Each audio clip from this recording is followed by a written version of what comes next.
Tonight's story begins with a breakup delivered in front of 50 people. And the last woman I expected to follow me home was my girlfriend's coldest friend. Gemma broke up with me while I was holding 2 glasses of champagne and smiling at a woman whose name I had forgotten. There were better ways to lose a 3-year relationship. There were quieter ways. There were certainly ways that didn't involve a string quartet playing 6 feet away while donors from the Whitmore Arts Foundation pretended not to listen. But Gemma had always been talented at choosing environments that behaved for her. That night, the foundation's annual benefit occupied the top floor of a restored department store downtown. Everything gleamed: brass railings, white orchids, tiny food arranged on black slate, waiters in jackets that cost more than half the dresses I owned. Gemma belonged in rooms like that. She was 32, polished without looking like she had tried, and recently promoted to development director. She could remember the spouse of a donor she had met once 9 months earlier, make a 70-year-old board member laugh, and spot a photographer before the photographer spotted her. I had spent 3 years being proud of how well she moved through the world. I had also spent 3 years learning not to interrupt her while she did it. "Leah," she said. There was enough tension in my name that I stopped pretending to hear whatever the woman beside me was saying about waterfront zoning. Gemma stood a few feet away. She wore the black jumpsuit I loved, the one with the narrow satin belt, and she had the expression she usually reserved for caterers who had ignored dietary notes. I handed one champagne glass to the woman beside me. "I think this is yours." "It isn't." "Tonight it is." I crossed to Gemma. "What happened? Can we talk?" The question should have worried me. It didn't. That bothered me afterward. I was so practiced at believing every tense moment could be repaired if I responded correctly that my first thought was to make things easier for her. "Of course." She led me toward an alcove near the tall windows overlooking the river. Not private. Private adjacent. That was Gemma's preferred setting for unpleasant conversations. Close enough to privacy for plausible deniability, close enough to other people that nobody could become inconveniently emotional. I glanced toward the room behind us. Her closest friends were gathered near the silent auction tables. Among them was Adrienne Cole. Adrienne had known Gemma since graduate school. She was 34, tall, dark-haired, severe-looking even when relaxed, which she rarely was. She worked as a labor mediator and spoke like every sentence had survived an internal appeals process. I had spent 3 years assuming she disliked me. She had never insulted me. That would have been easier. She simply watched. At dinner, she watched when I changed my order after Gemma said we were probably sharing. She watched when Gemma corrected details in my stories. She watched when I laughed before I had decided whether something was funny. If I tried to draw her into conversation, Adrienne answered politely and returned to whatever she had been doing. Once, after I told a story about restoring a 19th-century theater poster at the museum where I worked, she had asked me 3 technical questions so precise that I spent the rest of dinner wondering why she had bothered learning enough about paper conservation to ask them. Then she barely spoke to me for 2 months. Cold. That was the word everyone used. Gemma called her our resident tribunal. I called her nothing when she wasn't around. Gemma faced me beside the window. "Before I say this, I need you to promise not to make it into something bigger." There were sentences that told you the building was already on fire. That was one of them. I stared at her. "What?" "Leah." "No, you don't get to begin with instructions for my reaction. Say whatever you're going to say." Her mouth tightened. "I can't keep doing this." For one irrational second, I thought she meant the benefit. The late nights, the promotion, the board politics. I almost reached for her hand. Then I noticed she was holding her coat check ticket between 2 fingers. She had folded it in half. Gemma never folded anything she expected to keep. What do you mean? I mean us. The quartet continued behind her. A cello line rose and fell. Someone laughed too loudly near the bar. I waited. Gemma exhaled. I've been trying to find a way to have this conversation for months. Months? Please don't focus on one word. That seems like a fairly important word. I knew you'd do this. I actually looked behind me. There was no one else she could have meant. Do what? Turn every sentence into evidence. I'm trying to understand why my girlfriend is apparently breaking up with me beside a window at her work event. You see? That. My face went hot. Gemma glanced toward the room. Not at me, toward the room. That was when humiliation arrived. The pain came later. Humiliation was faster. You chose tonight, I said. I didn't choose tonight. You brought me here. It came to a point. At your foundation benefit, you kept asking what was wrong. Because you've been acting like touching me requires an appointment. Her eyes flashed. Could you lower your voice? I laughed. It wasn't loud. That seemed to irritate her more. You've spent 3 months barely looking at me, and now you're worried I'll embarrass you? I'm worried this is going to become exactly what I was afraid of. I went still. What were you afraid of? Gemma rubbed one thumb over the folded ticket. I can't keep being responsible for how you feel all the time. That sentence landed hard enough that I forgot the room for a moment.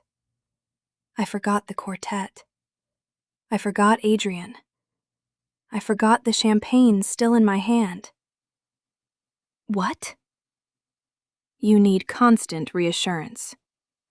I asked you whether you still wanted to move in together because you stopped mentioning the apartment search. You asked 11 times. Over 3 months. You notice every change in my tone. Every night I'm tired. Every text I answer differently. Because you were pulling away. I was pulling away because I felt watched. I stared at her. The most disorienting arguments were the ones containing just enough truth to make the cruelty difficult to isolate. Yes, I noticed changes in people. Yes, I asked whether they were angry. Yes, I apologized before anyone requested an apology. I had been doing those things long before Gemma.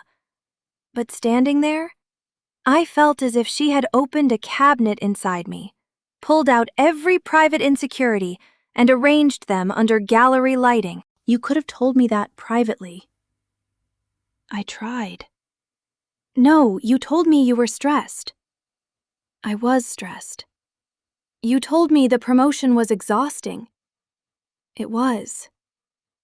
You told me you loved me. Her face changed, barely. That hurt more than if she had flinched. I did love you. Past tense. A tiny grammatical murder. I put the champagne glass on the windowsill. Behind Gemma, people had become very interested in not looking at us. One of her colleagues examined an auction sheet without moving her eyes down the page. Gemma lowered her voice. I think we became unhealthy. We? Yes, we. Interesting. Please don't do sarcasm. Right, sorry. Wouldn't want to bring an unpleasant tone to being publicly discarded. I'm not discarding you. What word would you prefer? She closed her eyes for 1 second. There is no version of this where you don't feel hurt. No, but there was probably a version where 37 people didn't know before I did. Her eyes opened. That was the first moment I knew. I hadn't been certain until then. How many people know? Leah. How many? A few people knew we were having problems. We weren't having problems. Apparently you were having a breakup and I was having Thursday. That's not fair. Who knew? She hesitated. I looked past her. 3 of her friends immediately looked away. Adrienne didn't. She stood near the auction table with one hand around a glass of mineral water, watching me. Not Gemma. Me. I hated her for it instantly. The humiliation expanded until it had edges. You told them. I needed people to talk to. You told them before you told me. I was trying to figure out what I wanted. And did you tell them I was too much? Gemma's silence lasted half a second too long. I nodded. Of course. That is not what I said. Then what did you say? I said I felt like I was managing your emotions. The room blurred at the edges. A couple beside us moved away. Gemma noticed. Of course she noticed. She lowered her voice further. This is why I didn't want to do this here.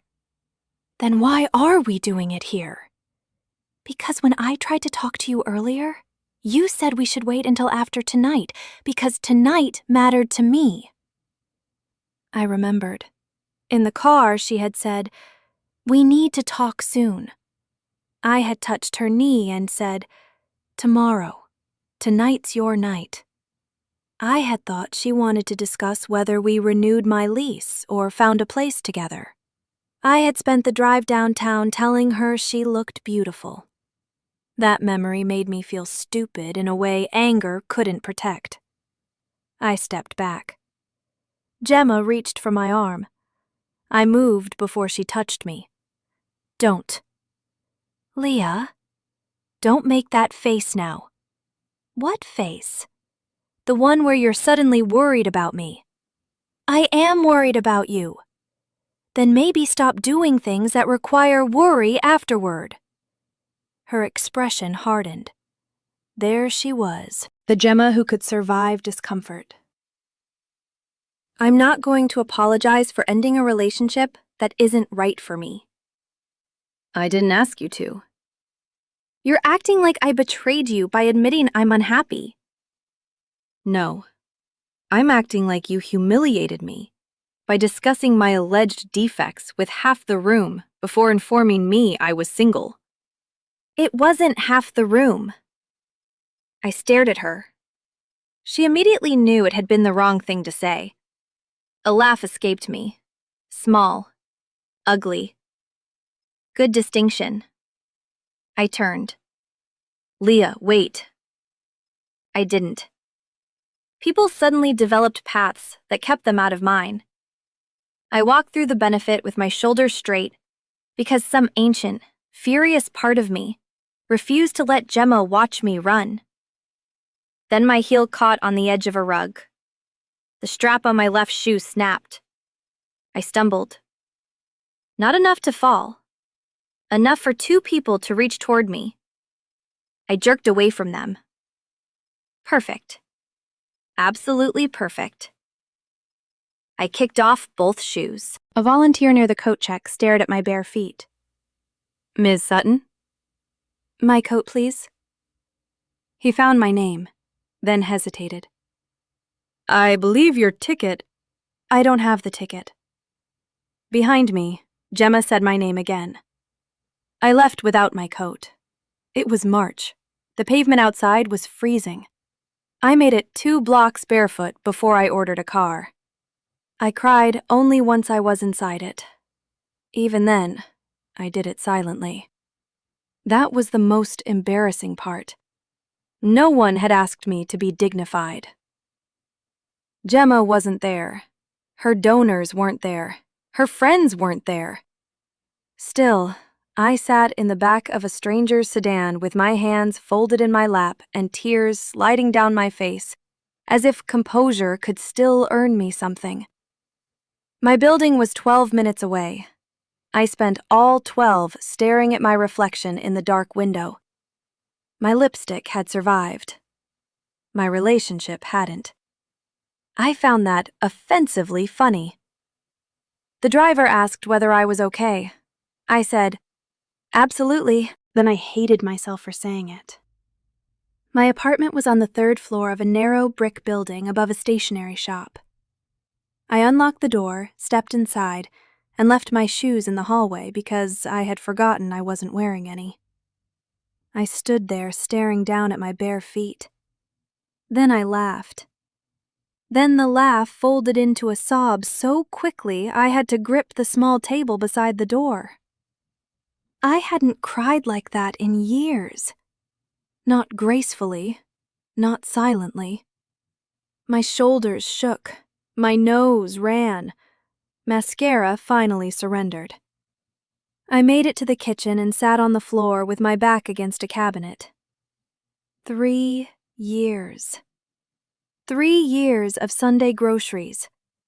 3 years of knowing Gemma hated cilantro but liked coriander seeds, which I had once pointed out were the same plant, and been informed that texture mattered. 3 years of spending Thanksgiving with her mother.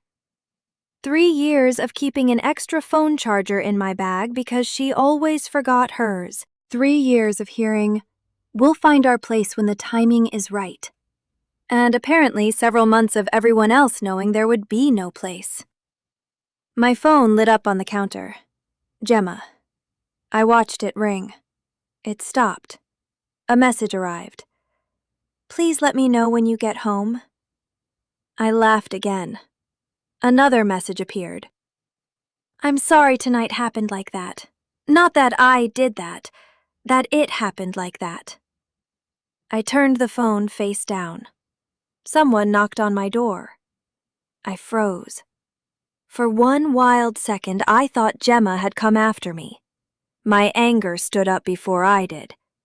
I crossed the apartment, wiped my face with both hands, and yanked open the door. Adrienne Cole stood in the hallway. She had my green wool coat over one arm. My broken shoes dangled from 2 fingers. I stared at her. She stared at me. A drop of rain clung to the end of her dark hair. "What the hell are you doing here?" Adrienne lifted the shoes slightly. "You left with insufficient equipment." I looked at the coat, then at her. "You followed me home to return my shoes?" "No." "Good, because that would be insane." "I brought the shoes because leaving them there seemed inefficient." "Thank God we've preserved efficiency."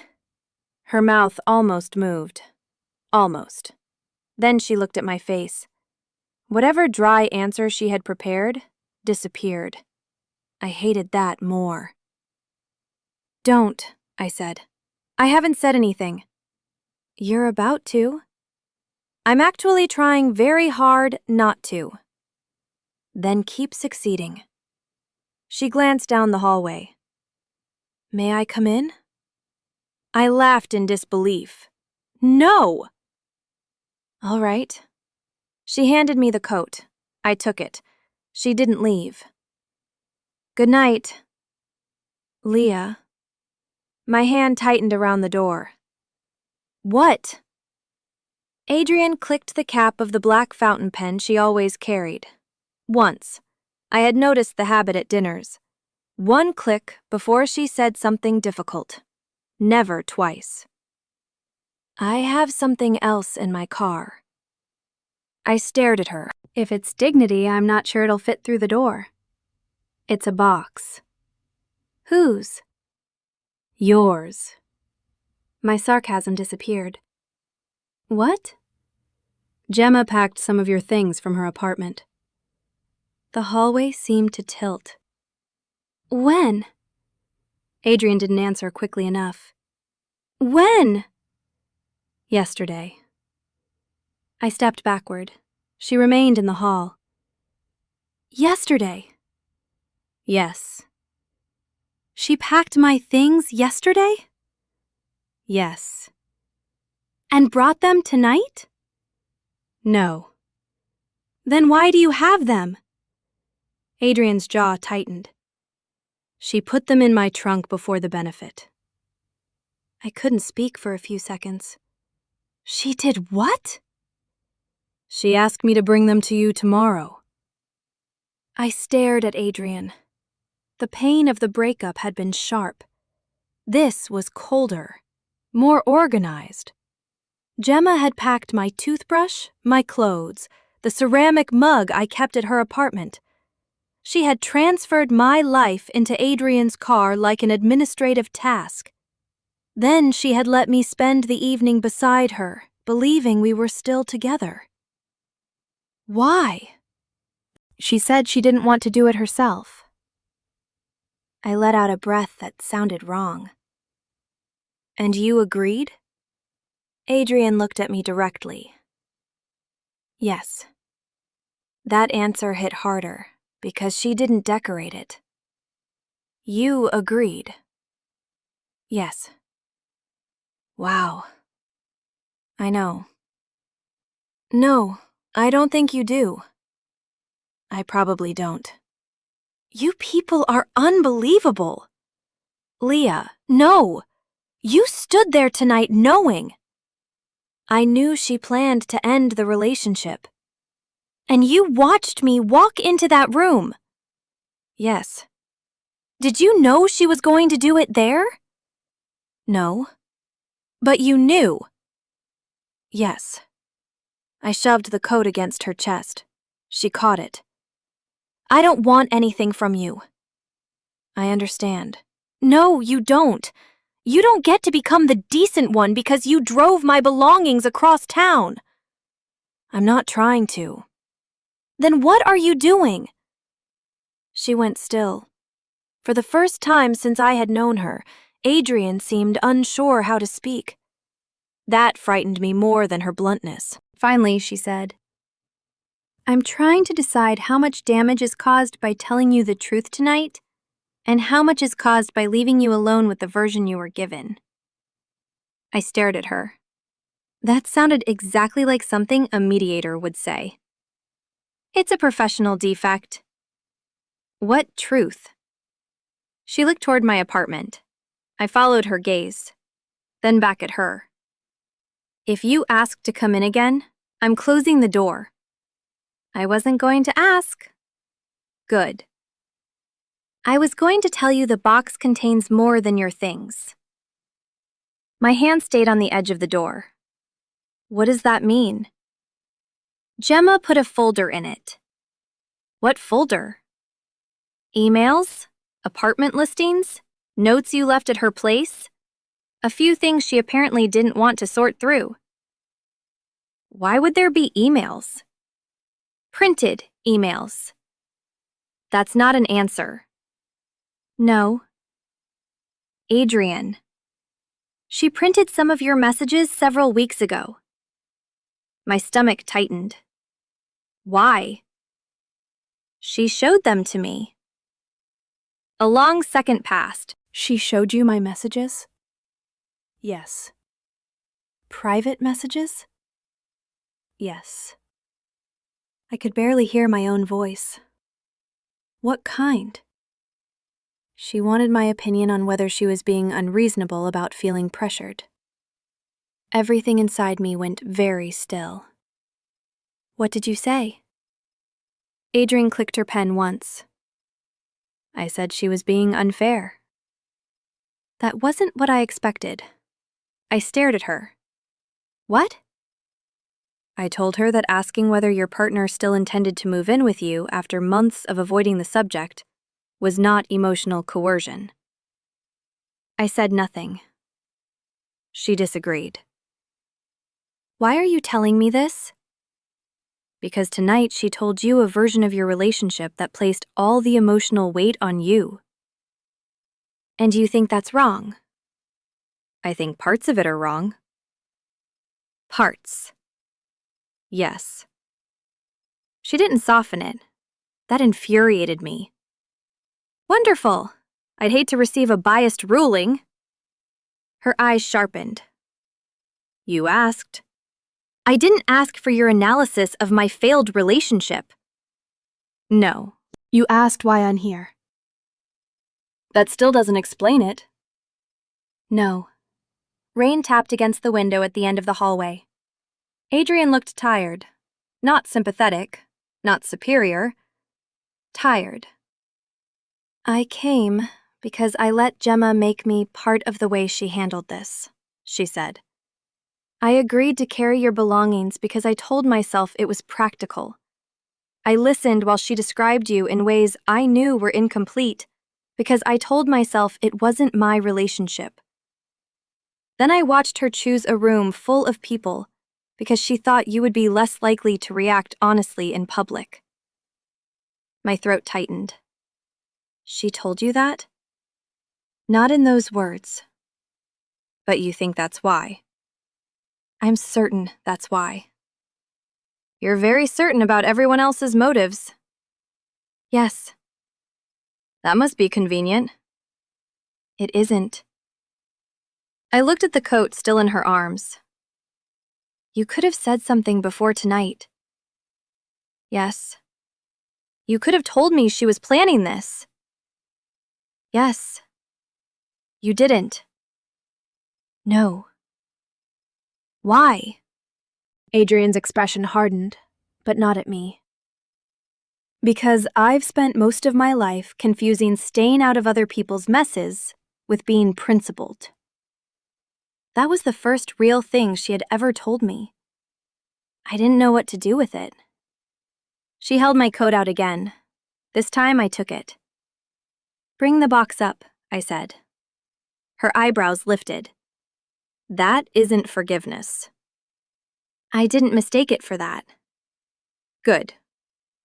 I'll be back in 2 minutes. Adrienne. She paused. If you tell Gemma anything about me tonight, I will personally make your life miserable. Her mouth twitched. There you are. What does that mean? Nothing. Say it. I was wondering when you'd stop trying to seem fine. I nearly shut the door in her face. She caught it with one palm. That was badly timed. You think? Yes. Go get the box. Adrienne went. I stood inside my apartment, wearing my coat over my dress, because I was too angry to take it off. When she returned, the cardboard box looked insultingly ordinary. My toothbrush rested on top in a plastic bag. Below it were 2 sweaters, a paperback, a charger, a pair of running shoes, a jar of face cream, and the blue ceramic mug I had made during a pottery class Gemma had hated. Adrienne placed the box on my kitchen table. I stared at it. She forgot my hairdryer. She didn't. Adrienne reached into the box and lifted it. Of course. You seem disappointed. I wanted one thing to be imperfect. She looked at me. I laughed despite myself. It hurt. I hate that you just made me laugh. I can leave. No. The answer came too fast. Her eyes changed. I looked away. I mean, not yet. All right. I pulled the folder from beneath my sweater. Adrienne put one hand over it. Not tonight. I looked at her hand, then at her. Move. No. You brought it here. I know.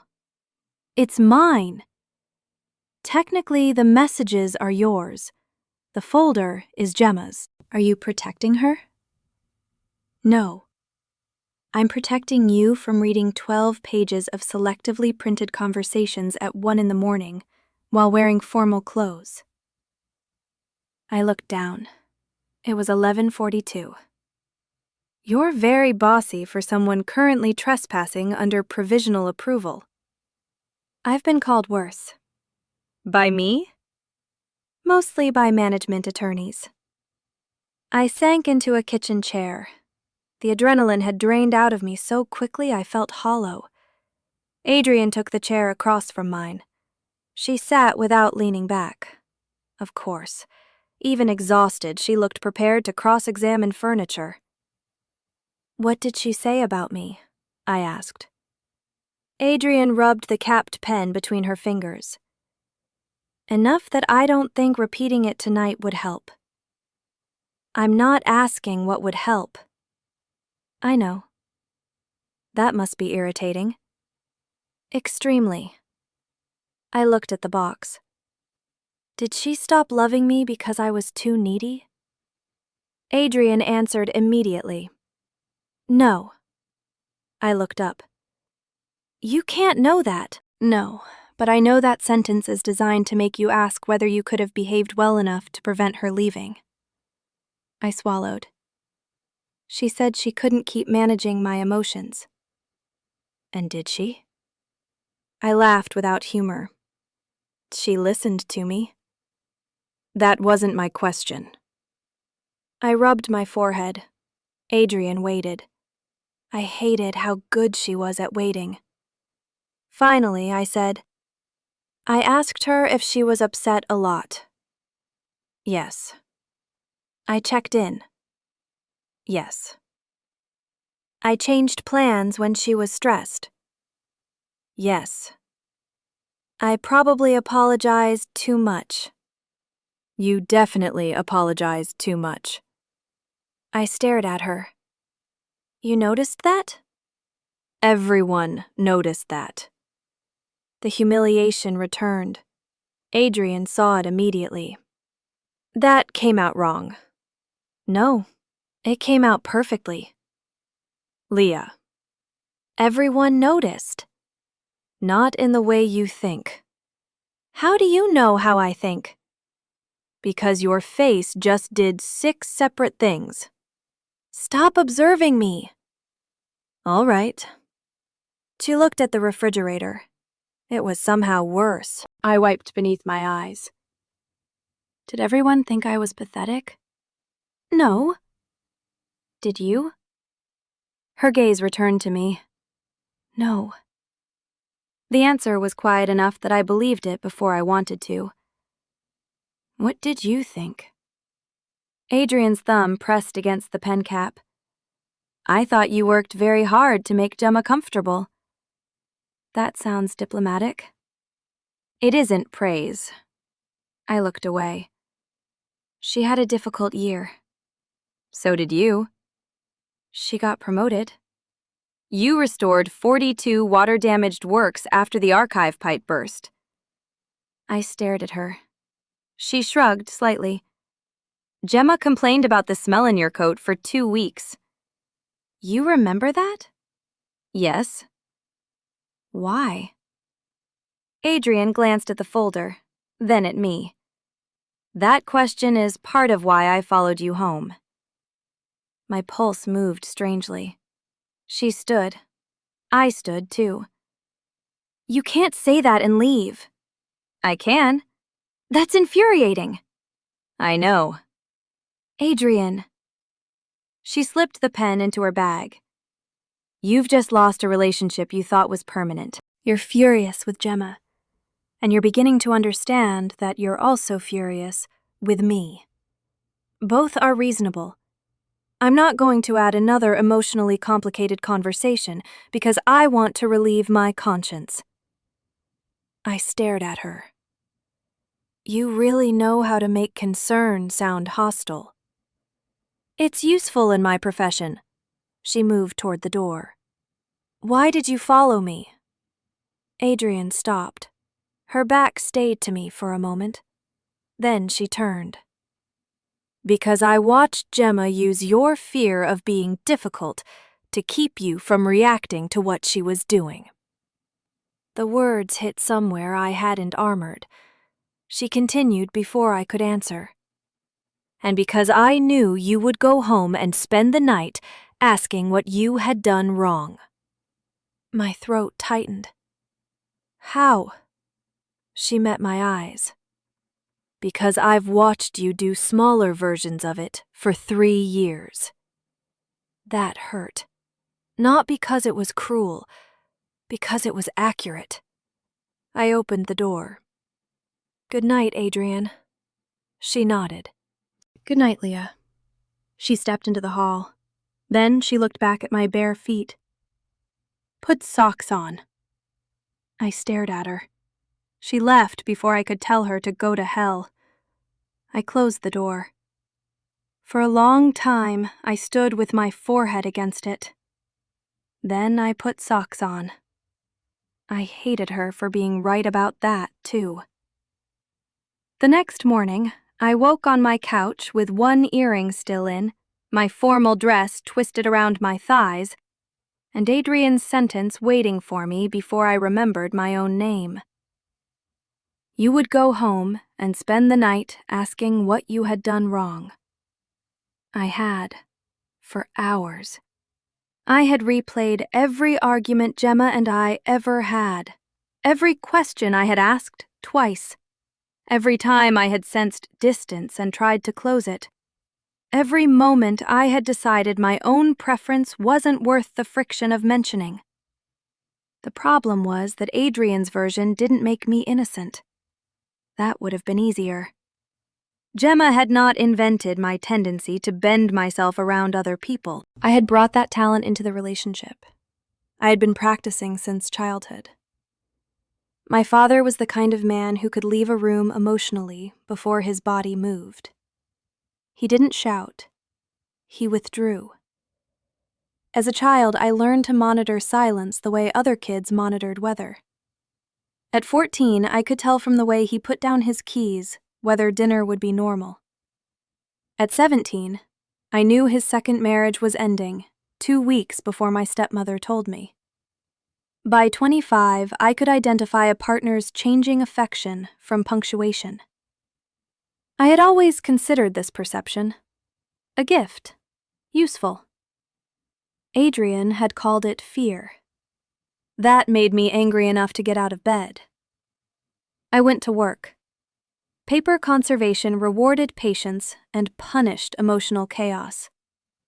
That morning, I spent 3 hours repairing a split along the fold of an 1898 city planning map. My hands were excellent, even when the rest of me wasn't. I humidified the damaged paper, aligned fibers, laid Japanese tissue so thin it nearly disappeared. Objects were easier. You never had to wonder whether damaged paper secretly resented you for noticing the tear. At lunchtime, my coworker Fallon appeared in the conservation lab doorway holding 2 sandwiches. You look terrible. Thank you. I brought turkey. I forgive you. She sat on the stool beside my table. Fallon knew Gemma. Not well. Enough. I told her everything, except the part about Adrienne remembering the archive flood. For some reason, I kept that. When I finished, Fallon looked furious. She did it at the benefit? Yes. With donors? Yes. Did you kill her? No. Why not? I wasn't wearing practical shoes. Fallon stared at me. Then we both started laughing. It became the first laugh since the breakup that didn't hurt. My phone vibrated. A message from Adrienne. Your folder is still on your kitchen table. Please do not read it during work. I stared at the screen. Fallon leaned over. Who is Adrienne? Gemma's cold friend. The tall, scary one? Yes. The one who looks like she could get a confession from a vending machine? That's her. Why is she texting you? Long story. Fallon looked delighted. I have time. I turned the phone face down. I don't. It buzzed again. Also, you left your broken shoes in my car. I typed back. Keep them as payment for emotional damages. 3 dots appeared almost immediately.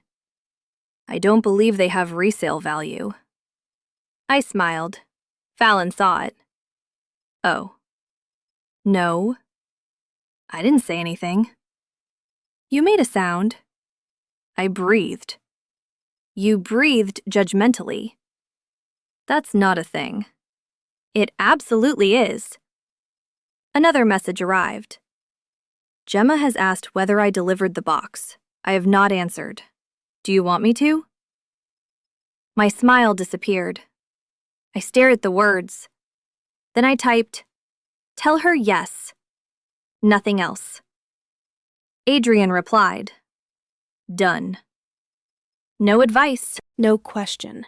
No attempt to become necessary.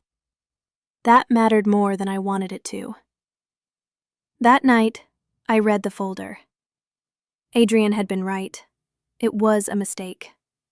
The printed messages were mine, but seeing them extracted from their conversations changed them. Did I do something? Are we okay? You seemed far away tonight. Just checking because you got quiet. Are you sure you still want to look at apartments next month? Sorry, ignore me. I'm overthinking. That last phrase appeared too often. I'm overthinking. I'm being silly. Sorry. Gemma had highlighted some of them. I sat at my kitchen table and cried without making a sound.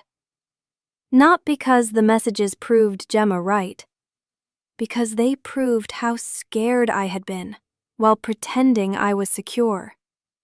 Under the printed pages was a handwritten note in Gemma's writing. I don't know how to leave without becoming responsible for her collapse. I stopped breathing for a moment. Not because I planned to collapse, because the woman I had loved believed I would. Or had convinced herself I would. Below that sentence was another. Adrienne says I'm being unfair, but she doesn't live inside this. My eyes stayed on Adrienne's name. She had told the truth. That shouldn't have surprised me. It did. If you'd like the fuller, more intimate and uncensored version of this story, you can find it on my Patreon page through the link in the description. I texted Adrienne at 10:17. You were right. Her reply came 2 minutes later. About which thing? It's a burden being right this often. Despite myself, I smiled. The folder. A pause. I'm sorry. I typed, did she really show you these? Yes. Why you? Gemma and I have known each other 11 years. She wanted someone who would tell her if she was being unreasonable. And did you? Repeatedly. I stared at that. Then, can I ask you something? Yes? Why did I always think you hated me? The typing indicator appeared, stopped, appeared again. Finally. Because I behaved as if I did. That answer was so strange, I called her. She picked up on the second ring. Hello? You can't text something like that. I demonstrably can. What does it mean? Adrienne was silent. I pictured her apartment, though I had never seen it. Probably monochrome, probably no cushions, probably chairs with excellent posture. Adrienne, I kept my distance from you. Yes, I noticed. I thought it was appropriate. Why? Another pause. Then she said, You're still asking the wrong question. I leaned back in my chair. What's the right one? Why did I think distance was necessary? The room became very still. I looked at the folder. Why did you? I'm not answering that tonight. Are you always this irritating? No, sometimes I'm asleep. I laughed. She exhaled, and the sound had the faintest trace of amusement. It changed her voice, made it warmer, human, dangerous. I gripped the phone a little tighter. Gemma said you thought she was being unfair. Yes. How long? To you? Yes. Longer than this month. My stomach tightened. How much longer? Leah.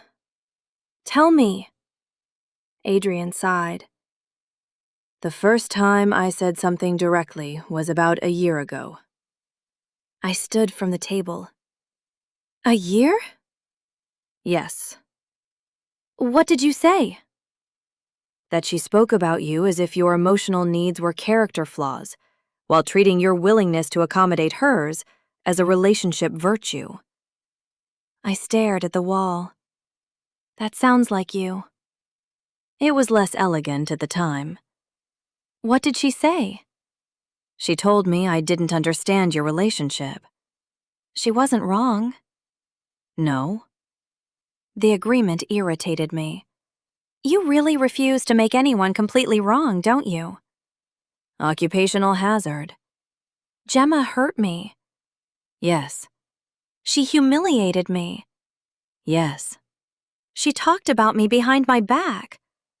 Yes. And you still won't call her awful. No. Why? Because people don't need to be monsters to hurt each other badly.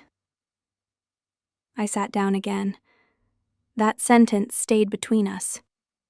I hated it, because I knew it was true. Gemma had loved me. Probably. At least for most of our relationship. She had also grown unhappy. Instead of telling me clearly, she had withdrawn. I had noticed and responded by trying harder. She experienced my trying as pressure. I experienced her withdrawal as proof that I needed to try harder still. By the end, we were both behaving in ways that confirmed the other person's worst interpretation. None of that excused the benefit. None of that made printing my messages acceptable. But it made the story more complicated than victim and villain. I don't know what to do with all of this, I admitted. Adrienne's voice softened.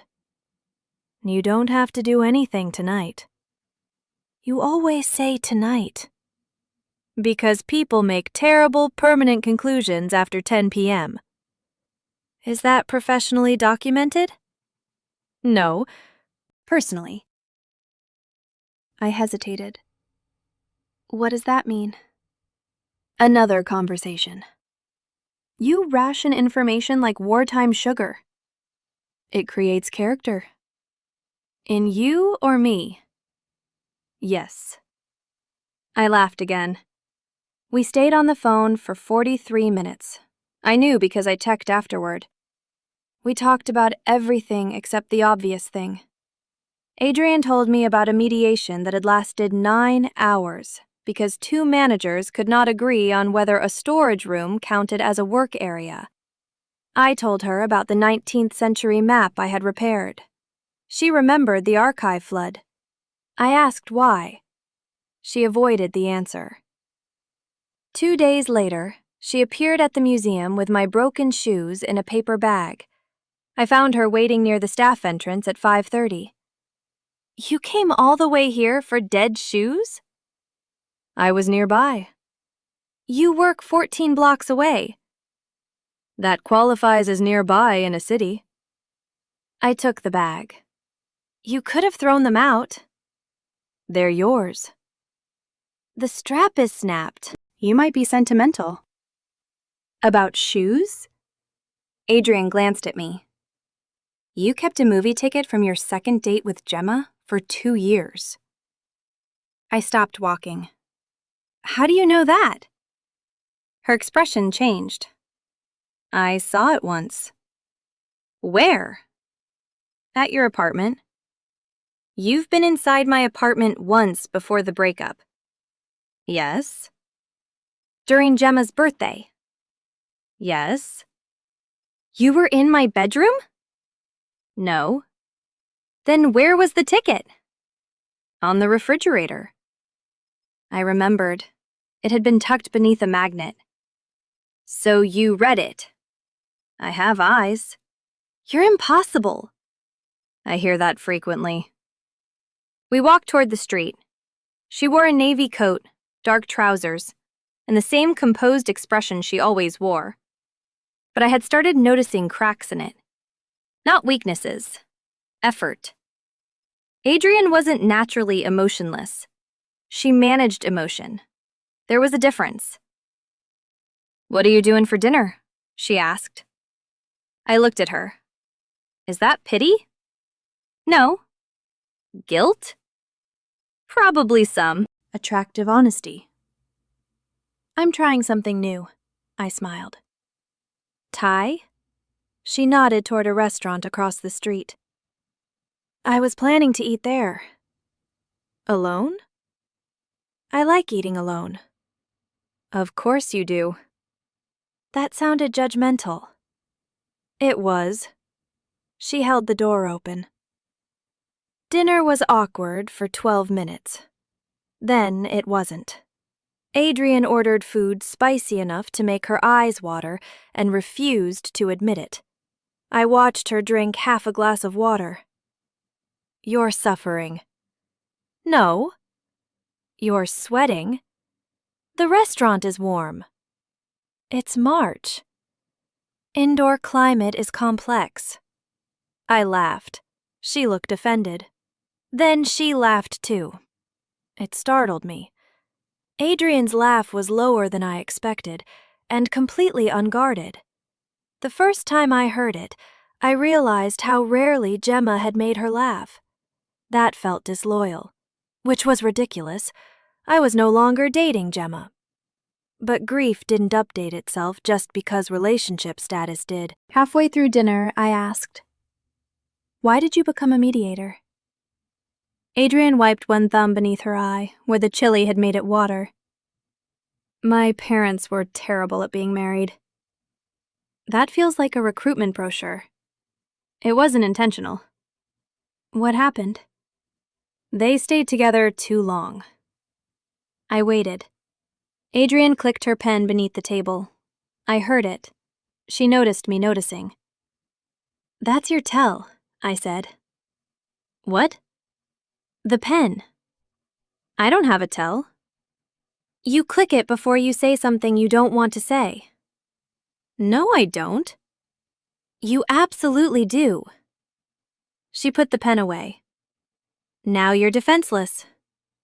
I'll survive. I smiled. She looked at the plate. My parents made me referee. My smile faded. How old were you? Old enough to understand too much. Too young to understand that none of it was my responsibility. So you became professionally responsible for other people's arguments. When you say it like that, it sounds unhealthy. I'm a trained observer. You restore paper. Paper has layers. Adrienne rolled her eyes. I liked making her do that. She continued. I became good at standing between people. Eventually, I became too good at standing outside things. Like Gemma and me. Yes. Her honesty still had edges. I respected that. You thought staying out was moral. Yes. Even when you thought she was treating me badly. Yes. Do you regret it? She met my eyes. Yes. I looked down. There were some apologies that didn't need the word. A week passed, then another. Gemma texted twice. The first message asked whether I wanted to exchange remaining belongings. The second said she hoped we could eventually talk when things were less raw. I answered the first, not the second. Adrienne and I developed a strange orbit. Not daily, not immediately intimate.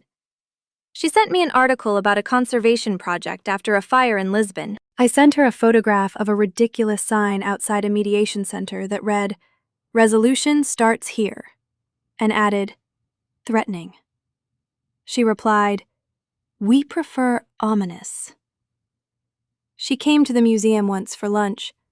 I went to her office once because she claimed the coffee downstairs was excellent. It wasn't. You lied. I said it was efficient. You said excellent. I may have overstated. You manipulate language for a living. I facilitate language. Terrifying. I began noticing how Adrienne took care of people without appearing to.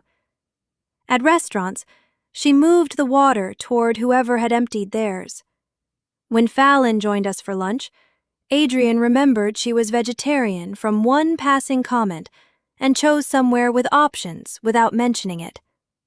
Once, while we waited at a crosswalk, a cyclist nearly clipped me. Adrienne caught the back of my coat.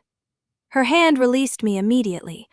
No lingering touch, no dramatic look, just, "You were attempting to become traffic. You ruined my plan. Try again when I'm not present." The sentence followed me home. When I'm not present. I tried not to build meaning around it. That was new for me. With Gemma, I had analyzed every change in punctuation. With Adrienne, I practiced allowing a sentence to be only what it was. Sometimes that meant I missed things. Sometimes Adrienne had to actually speak. That turned out to be good for both of us. One Saturday, we met at my apartment because I had decided to return Gemma's belongings. Adrienne offered to help because, in her words, "You own too many boxes for someone who works with fragile objects."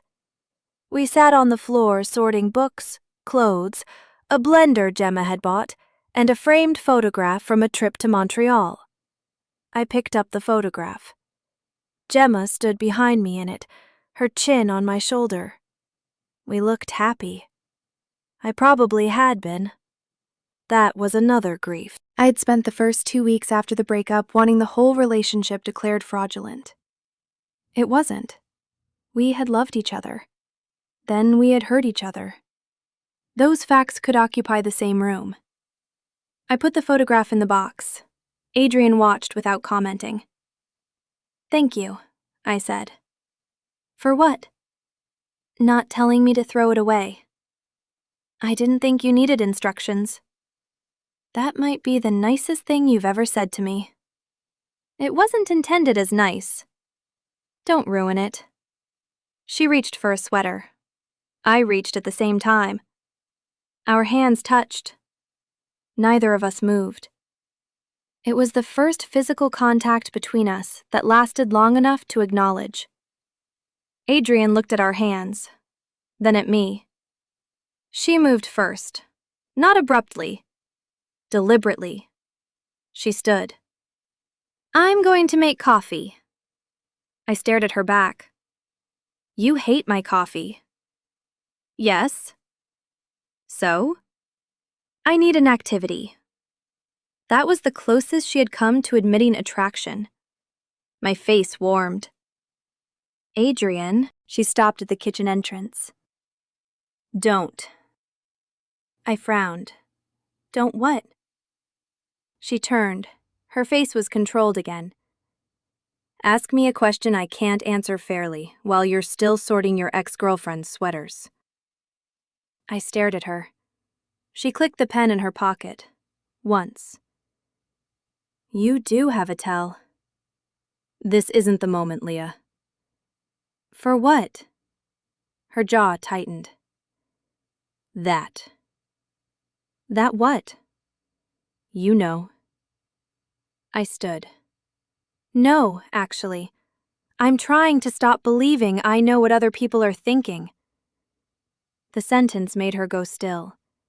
I stepped closer. "So tell me." Adrienne looked at me for a long time.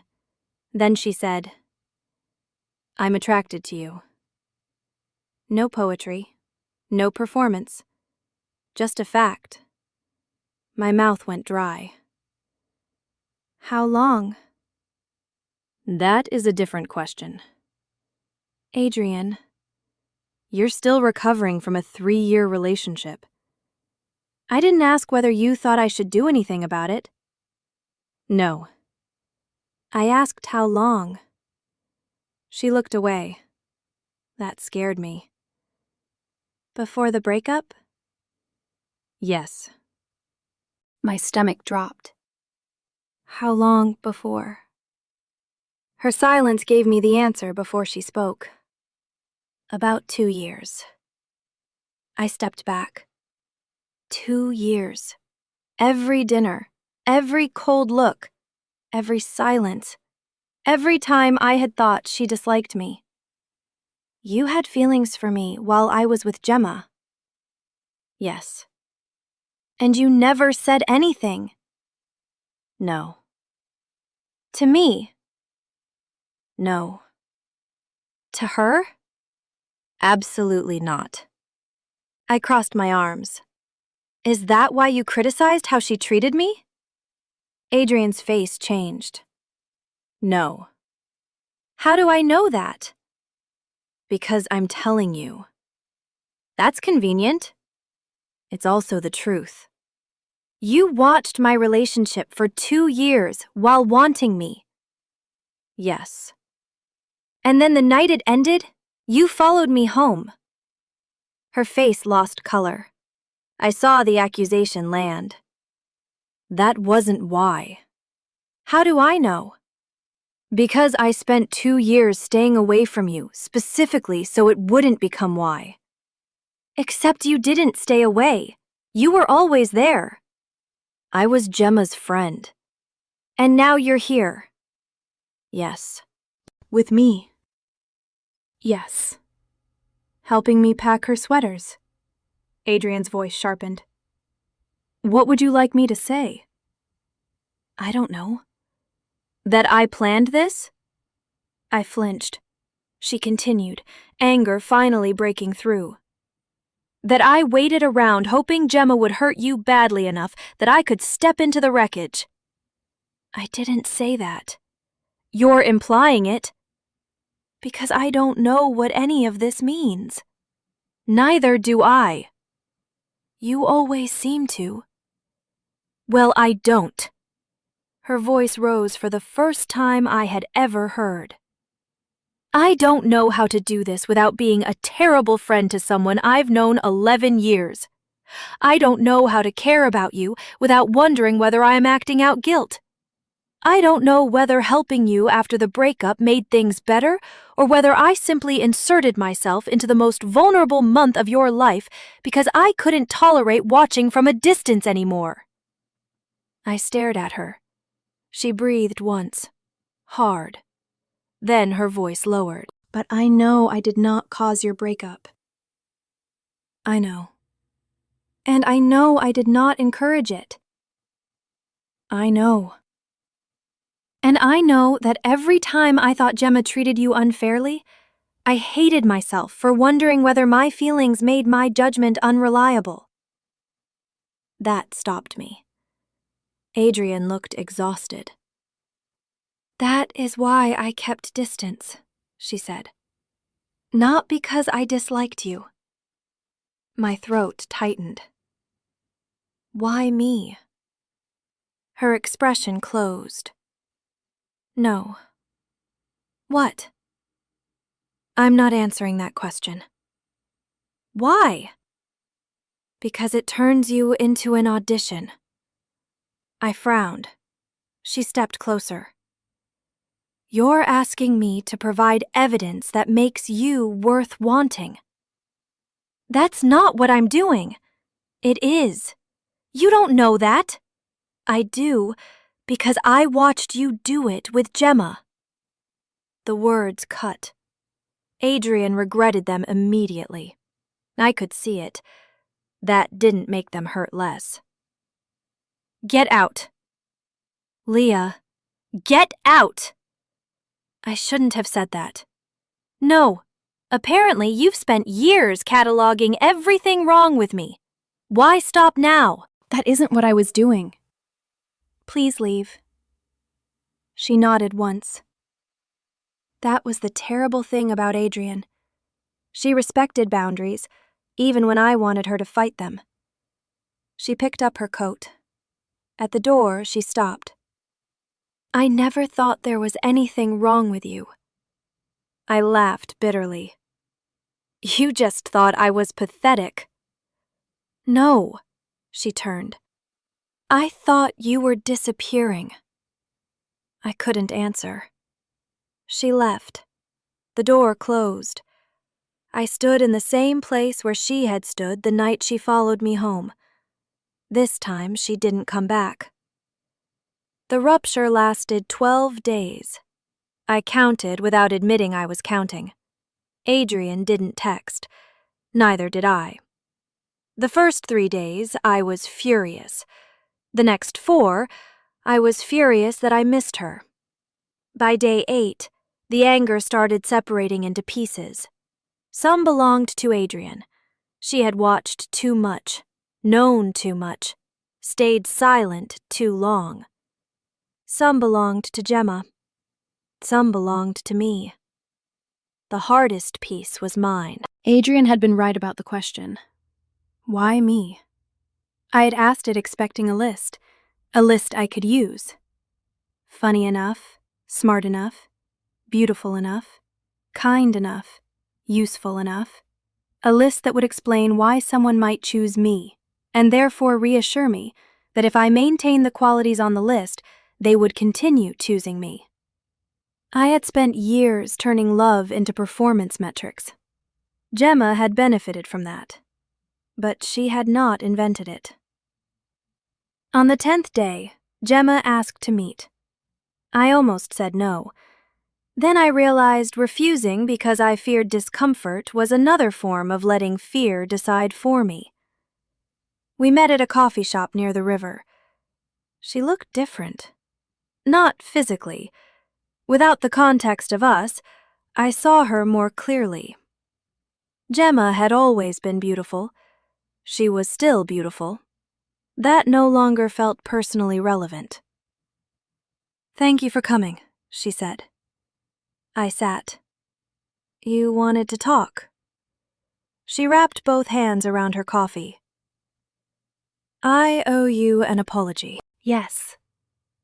Her eyebrows lifted slightly. I almost smiled. The old Leah would have said, You don't have to. The new version of me was still under construction, but she had better bones. Gemma inhaled. I should never have done it at the benefit.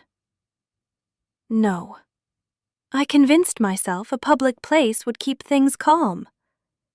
It kept me calm. She looked down. That was the point. Hearing her admit it hurt, but it also freed something. I know. I told myself I was preventing a scene. You were preventing my reaction. Yes. We sat with that. Then Gemma said, I was afraid. Of me? Of feeling guilty. That answer surprised me. She rubbed her thumb along the cup. I knew you would be hurt, and you are very good at being hurt without attacking anyone. That sounds like a compliment. It isn't. I almost laughed. Apparently, Adrienne wasn't the only person who had noticed. Gemma looked at me. You would have asked questions. You would have tried to understand. You probably would have ended up comforting me for hurting you. I looked away. She was right. That was worse than if she had accused me of screaming. So you made sure I couldn't. Yes. That was cruel. Yes. No excuse. No defense. Just yes. I respected her more in that moment than I had during the final months of our relationship. What about the messages? Gemma winced. That was wrong. Why did you print them? I needed to prove to myself I wasn't imagining how pressured I felt. Did Adrienne tell you you were imagining it? No. What did she say? Gemma's mouth twisted. She said I had trained you to ask what I wanted, and then resented you for asking. That sounded so much like Adrienne, I almost smiled. Was she right? Gemma considered. Partly. Only partly? You did ask for reassurance constantly. I know. And I didn't know how to tell you it exhausted me without making you apologize for existing. That's fair. She blinked. You saying that is deeply annoying. Why? Because I rehearsed this conversation with you being much angrier. I am angry.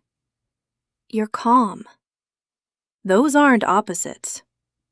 Gemma looked down again. Then she said, Are you seeing Adrienne?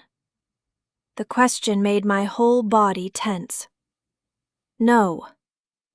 Do you want to? I stared at her. Why are you asking? Because I'm not stupid. Debatable. She gave me a tired look. Then, unexpectedly, she smiled. It reminded me of when we had been good. The reminder hurt, but not catastrophically. I knew she liked you, Gemma said. The world stopped. What? Gemma looked surprised. You didn't?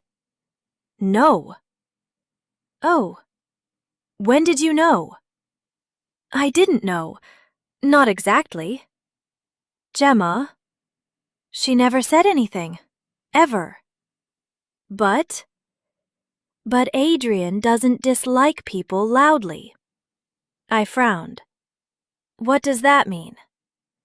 When she dislikes someone, she becomes extremely polite. With you, she became strange. Strange how? Gemma almost laughed. She knew things. My skin prickled. What things? The name of your museum director, your grant deadlines, that you hated pears. I do hate pears. I know. I dated you. I stared at her. Gemma's smile faded. I didn't think she would ever act on it. She didn't. I know. Did it bother you? Gemma considered the question longer than I expected. Sometimes. My stomach tightened. Did that affect us? No. The answer was immediate. Leah, we failed for our own reasons. I exhaled. Gemma continued. If anything, Adrienne was harder on me because of it. She was so determined not to take your side that she became unbearable about fairness. That sounds like her. Yes. I looked through the window toward the river. Why didn't you tell me? That my friend might have feelings for you while we were together? When you were ending it. Would it have helped? No, it would have complicated everything. Gemma leaned back. She followed you that night, didn't she? I looked at her. How do you know? She disappeared after you did. You asked her to deliver my box. Not that night. I said nothing. Gemma studied me. Then she sighed. I hurt you, Leah. I know that. But please don't turn Adrienne into proof that you were worth choosing all along. The words landed with brutal accuracy. I stared at her. She looked sad. Not jealous, not possessive. Sad. You do that, she said. You find someone impressive and try to use their love like a certificate. I swallowed. That's a terrible thing to say. I know. It's also probably true. I know. Stop knowing things. She smiled. Adrienne's rubbing off on you. Please don't. We both laughed. It was small, almost affectionate. That was how I knew we were really over. I didn't want her back, not even for a second. I wanted to forgive her eventually. I wanted her to become someone I had loved rather than someone I had failed to keep.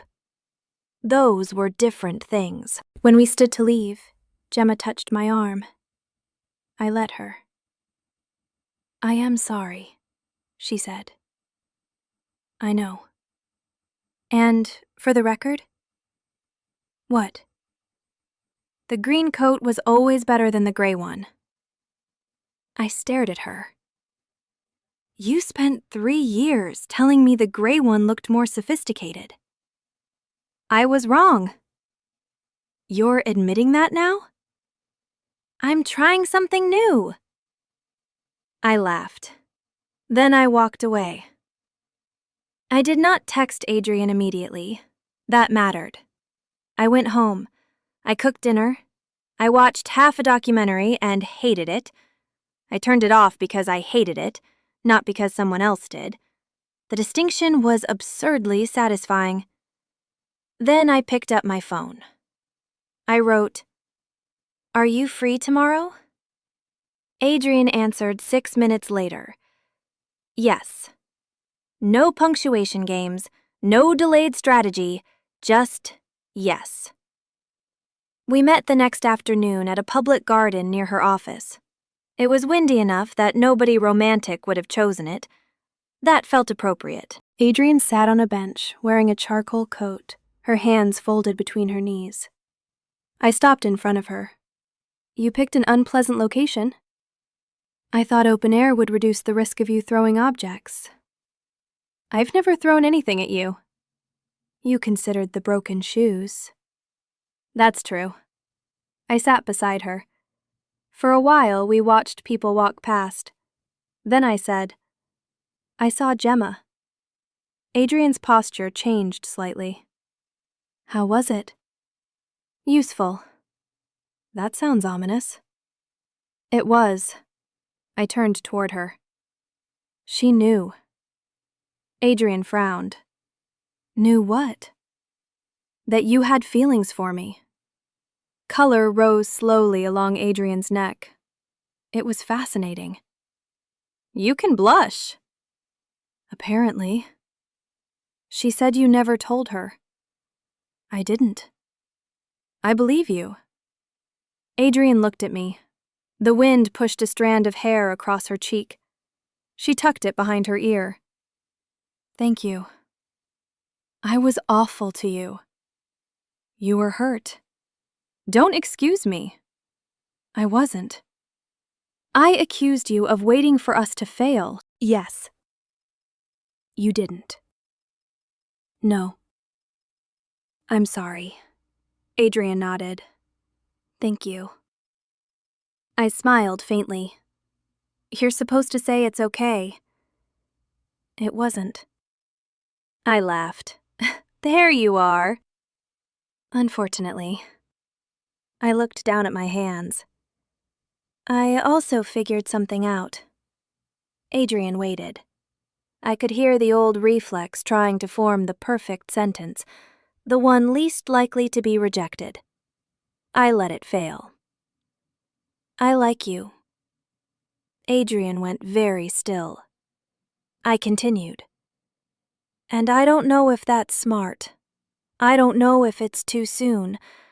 I don't know how much of it started because you were the person standing in my apartment when everything hurt.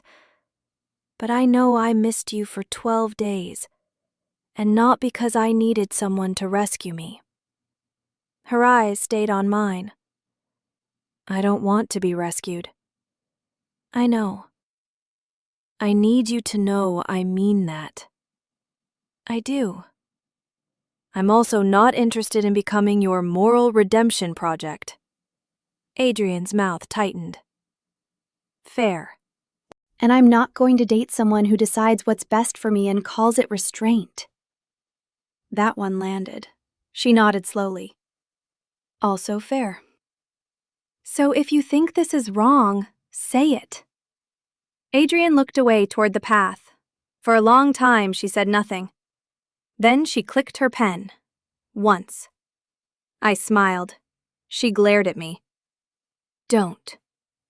Sorry. No, you aren't. No.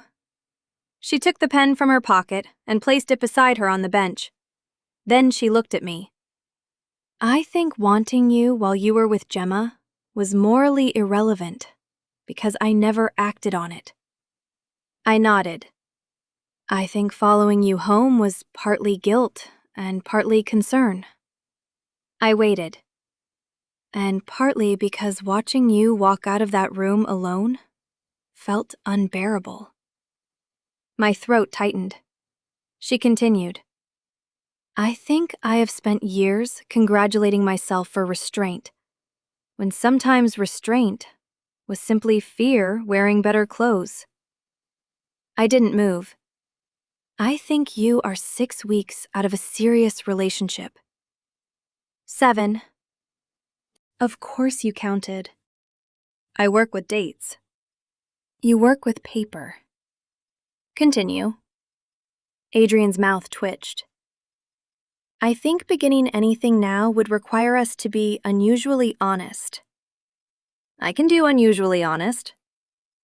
You apologize to furniture when you bump into it. The chair didn't deserve that. She laughed. Then the laughter faded. I don't want to be your next attempt to become whoever someone else wants. That seems reasonable.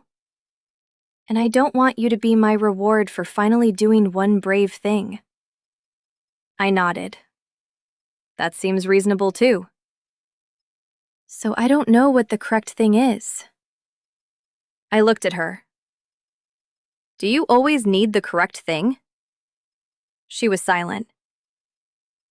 No. Good. I stood. Adrienne looked up. I held out my hand. Walk with me. Where? No idea. That sounds irresponsible. I'm experimenting. She took my hand. The contact was simple. Warm. We walked. For 3 blocks, neither of us let go. On the 4th, Adrienne stopped beneath the awning of a closed florist. I turned. What? She looked at our joined hands, then at me. Leah. Yes? If I kiss you, I need you not to turn it into a decision about the rest of your life. I stared at her. That is the least romantic pre-kiss speech I've ever heard. I'm serious. I know. I mean it. I know. She frowned. I stepped closer. And if I kiss you back, I need you not to decide you've betrayed 11 years of friendship, exploited my heartbreak, undermined civilization, or violated any labor statute. Her lips twitched.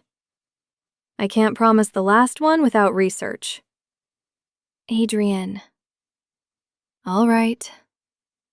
The wind moved between us. I looked at her face. Not for evidence, not for reassurance, just because I wanted to. I'm going to kiss you, I said. Her eyes softened. Okay. I did. It was not explosive, thank God. I had spent enough of my life mistaking anxiety for intensity. The kiss was warm and hesitant for half a second, then certain. Adrienne's hand rose to my jaw. Mine caught the front of her coat. She kissed me again, slower, as if neither of us needed to prove the moment had happened. When we separated, she rested her forehead briefly against mine. I smiled. You're blushing again. Go away. You kissed me. Administrative error. Can it recur? She kissed me before I finished the question. That became our first date. Neither of us called it that until 3 days later. Our second date was worse. Adrienne took me to a restaurant she claimed she loved and discovered it had changed chefs. She spent 40 minutes trying not to criticize the sauce. I spent 40 minutes encouraging her. This tastes like someone explained garlic over the phone. Leah, tell me I'm wrong. You are not. You're suffering. I dislike wasted potential. It's pasta. Exactly. You just used exactly. She stared at me. What? You overuse it when you're annoyed. I do not. You do. This relationship is becoming invasive. I smiled at the word relationship. Adrienne noticed. She looked terrified. I loved that. Not because I wanted her afraid, because it made us equal. She could frighten me. I could frighten her. A month after our first kiss, I went to her apartment for the first time. It was not monochrome. I had been completely wrong. Adrienne owned a yellow sofa. I stood in the doorway staring at it. She looked defensive. What? You own yellow furniture? Yes. You present yourself publicly as a tax audit. That isn't a personality. And then you come home to this? It was on sale. Liar. She closed the door behind me. The apartment was full of books, plants, mismatched pottery, and framed photographs. It was warm, not polished, lived in. I walked to a shelf. A chipped blue bowl sat beside a stack of mediation journals. That bowl is hideous. My niece made it. It's beautiful. Coward. I laughed. Then I saw a small framed print on the wall, a museum postcard. The image was from an exhibition I had worked on 2 years earlier. I turned. Adrienne had gone still. You went to that? Yes. You told Gemma you couldn't come. I told Gemma I couldn't come with her. My pulse quickened. Why? Adrienne looked at the floor. You were giving the conservation talk. I stared at her. You came alone. Yes. Why? She sighed. Because you talked about that exhibition for 6 months. And I wanted to hear you. The answer was so simple, it hurt. Not because I had earned admiration. Not because Adrienne needed me. She had wanted to hear me talk about something I loved. That was all. I crossed the room. She watched me approach. You know what's strange? What? I spent 3 years thinking you barely tolerated me. I was working very hard. You were terrible at it. Apparently. I touched her cheek. Adrienne turned her face into my palm. That small movement undid me more thoroughly than the first kiss. I kissed her. She answered immediately. There was no wind, no public garden, no ex-girlfriend's box on the floor, nothing urgent. That mattered. Her hand settled at my waist. Mine slid into her hair. We kissed until my back met the edge of the yellow sofa, and I started laughing. Adrienne drew back. What? Your intimidating image is ruined forever. Why? The sofa! She looked offended. I pulled her down with me. She kissed my jaw. You're very irritating. You followed me home. I deeply regret it. No, you don't. No. Her mouth found mine again. The humor softened into something slower. Adrienne touched me like someone learning rather than claiming. When her hand slid beneath the edge of my sweater, she paused. I looked at her. What? Nothing. Your face says something. I'm trying not to decide for you. I smiled. Then ask. Do you want me to stop? No. She kissed me again.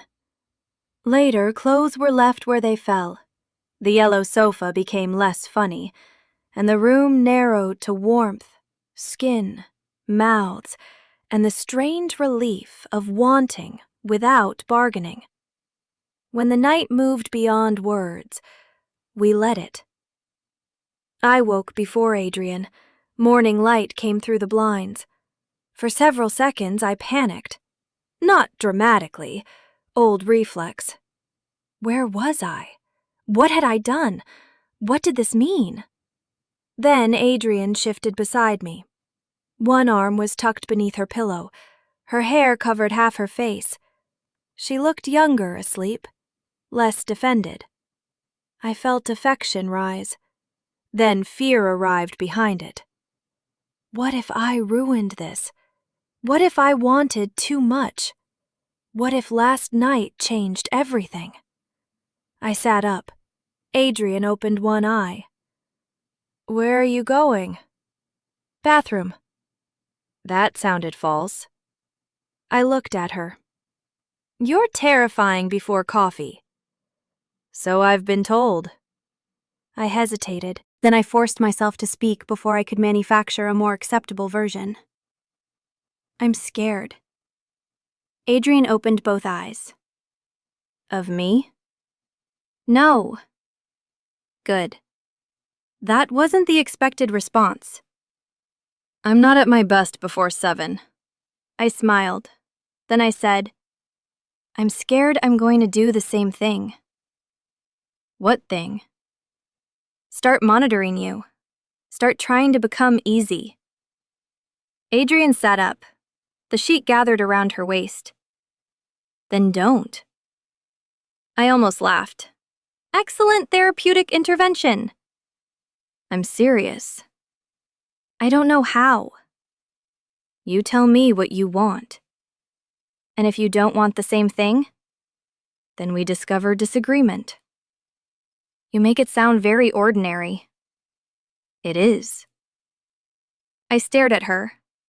Adrienne reached for my hand. Leah, disagreement isn't advance notice of abandonment. That sentence stayed with me. I squeezed her fingers. Fine. Fine? I want breakfast. She nodded. Good. And I don't want to go somewhere healthy. Reasonable. And I want to stay here tonight, too. Adrienne froze. The old me would have withdrawn it immediately. Sorry, too much. Never mind. Instead, I waited.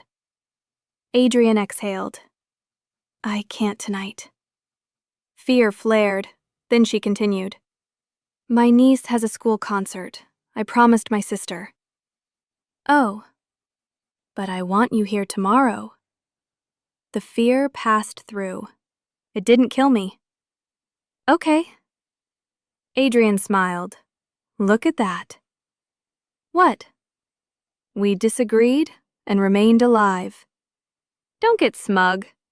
Impossible. 3 months later, my museum opened the exhibition I had been preparing for nearly a year. The centerpiece was a collection of fragile city posters from the 1910s, restored after decades in storage. I gave a public talk. Adrienne sat in the 3rd row, not hidden in the back, not pretending she happened to be there. 3rd row, beside Fallon. Afterward, people gathered around me with questions. Adrienne waited. I saw her across the gallery. For once, I didn't rush toward the person I loved to make sure she was comfortable. I finished my conversations. I answered questions. I accepted a compliment without deflecting it. 20 minutes later, I found her beside the largest restored poster. Well, I asked. Adrienne looked at the work. Your explanation of fiber alignment was unnecessarily compelling. That might be the sexiest thing you've ever said. I hope not. You stayed awake. I took notes. Of course you did. She handed me a folded museum brochure. There were actual notes in the margin. I laughed. You're insane. You like me. I do. The words came easily now, not because they were casual, because I no longer needed to pretend important things were small. Adrienne looked at me. I love you. The gallery noise continued around us.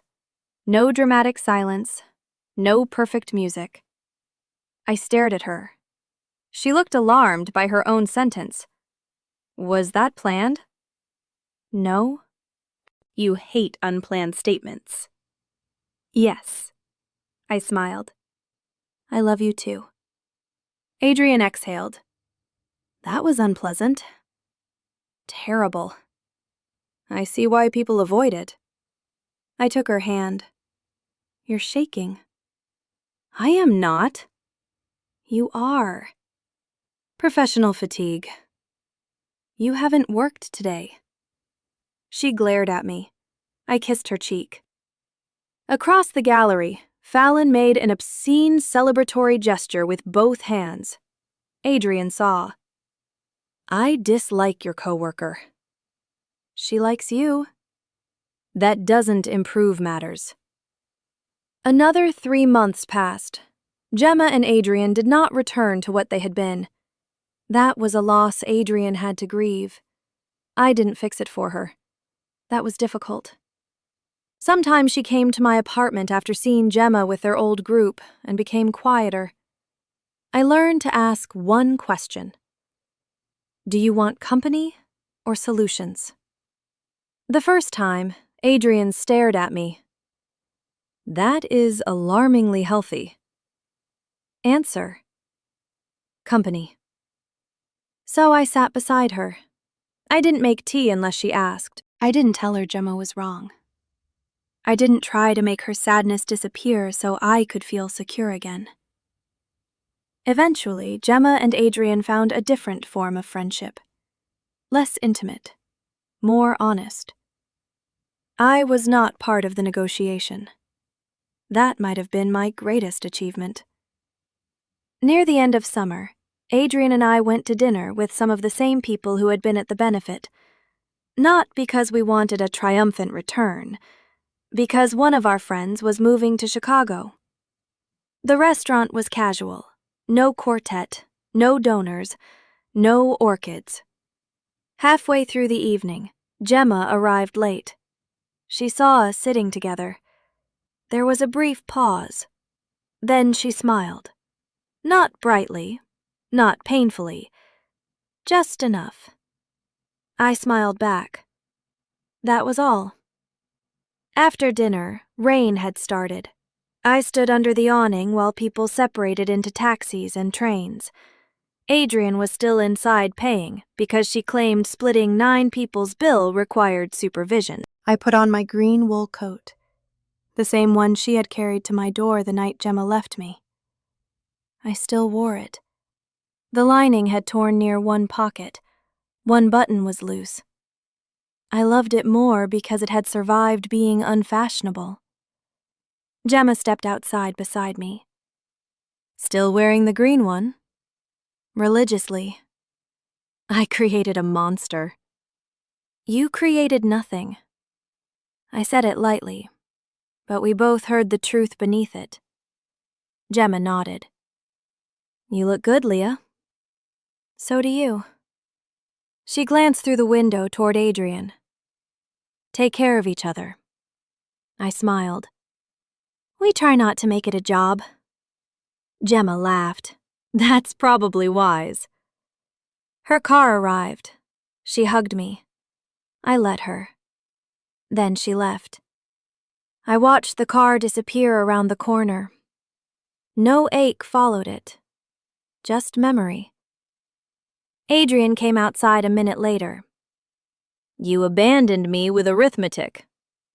You love arithmetic. I tolerate it. She opened her umbrella. I stepped beneath it.